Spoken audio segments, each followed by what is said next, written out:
Busa ya mo ache ama wo akwaba Adom TV so enie ene eye memenda September bosom ne de toso edu se memenda du se ya na uhuyen wo TV so na Nnawotwi dwumadie na ye de ebre wo ene akoye da soro nkun na se ne so ye de dwumadie e de bro efri studios ha 355 Fanofa Street ekokomlemle ewo enkran hamidin the Chief Jerry Forsen say humi memenda say ache kakra dwuma no aya na de makopi ha na de makopi ha enti mesha se kra no ma menda menuaba abna opokua ahwene ase se na mini ho nyina no waso mimu na fe dwumadie no da bia no ye de ebrel enen komo ho ewo ho no ehu hia pa enche bia metena se na mene the National Communication Officer of the NDC lawyer Sami Jemfi ashe komo no ase but Nnawotwi mi bisa se o network no a wo use no eti sen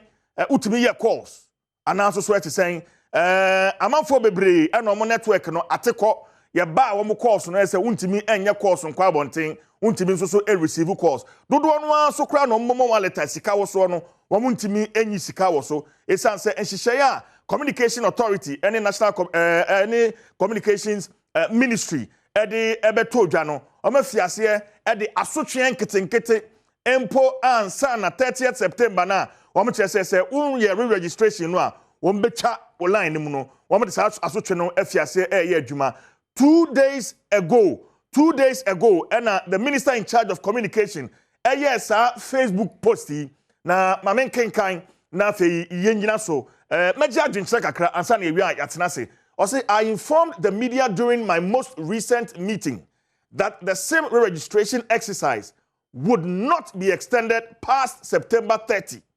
After evaluation at the end of August, it has been determined that starting the disciplinary steps outlined in the NCA press release is prudent. Additionally, any SIM that has not yet been completely registered will be unable to use voice and internet services. Afterward, using unregistered SIMs will be more expensive.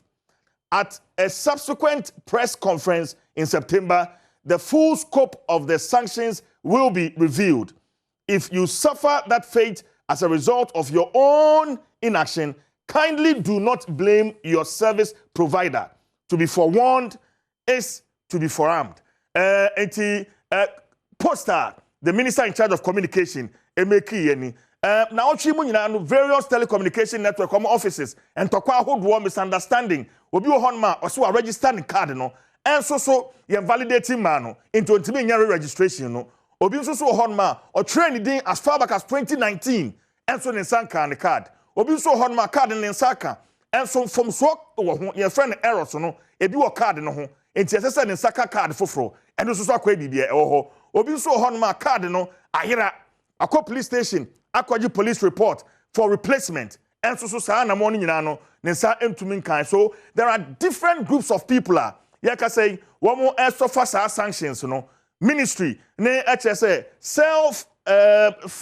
application and self registration no wo mo at the app no aba app no where you su app no obetua 5 Ghana cedis net saying mama be phone lines no 0302 211 701 0302 211 702 0302 211 703 and afi 211 704 frame na you know to trim come on Nnawotwi o network no sem net saying utimi ye course ya block o there why your registration no ma be phone lines no ma mentwa me homra me ba